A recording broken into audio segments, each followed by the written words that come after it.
أثرت خسارة الجزائر أمام الأرجنتين كثيراً على ترتيب محاربي الصحراء على المستوى العالمي، وسجلوا تراجعاً رهيباً وراء بقية المنتخبات التي حققت نتائج إيجابية مع بداية نهائيات كأس العالم عكس الجزائر. شاهدوا معنا ترتيب الجزائر الجديد. وقبل ذلك لا تنسوا دعمنا بلايك والاشتراك في القناة وتفعيل الجرس ليصلكم كل جديد.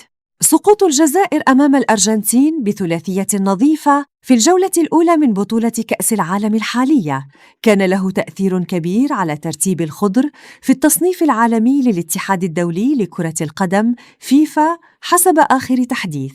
وقبل الخسارة ضد الأرجنتين كانت الجزائر تحتل المرتبة 28 عالمياً لتضيع من رصيدها 11.80 نقطة بعد الهزيمة ضد الأرجنتين، وتتراجع 4 مراتب كاملة إلى المرتبة 31 عالمياً وراء كل من النرويج، الإكوادور، مصر وكوت ديفوار.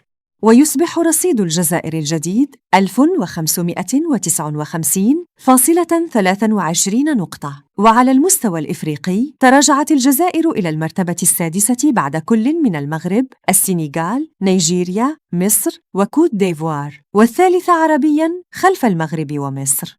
ويعد هذا التراجع ضربة موجعة للمنتخب الوطني الذي يسعى لاستعادة مكانته بين كبار المنتخبات العالمية. أما على مستوى المجموعة العاشرة فقد بات المنتخب الجزائري يحتل المركز الرابع والأخير دون أي نقطة بعد المنتخب الأردني، ولكنه يحتل المركز الثالث بفارق الأهداف عن الجزائر، ويتصدر المنتخب الأرجنتيني المجموعة برصيد 3 نقاط بفارق الأهداف عن المنتخب النمساوي صاحب المركز الثاني بنفس الرصيد.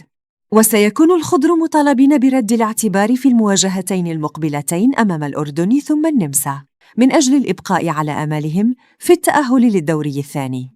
وفي الأخير، ما رأيكم في أداء المنتخب الجزائري؟ وهل ترون أنه قادر على العودة وتحقيق التأهل إلى الدور المقبل؟ شاركونا آراءكم في التعليقات.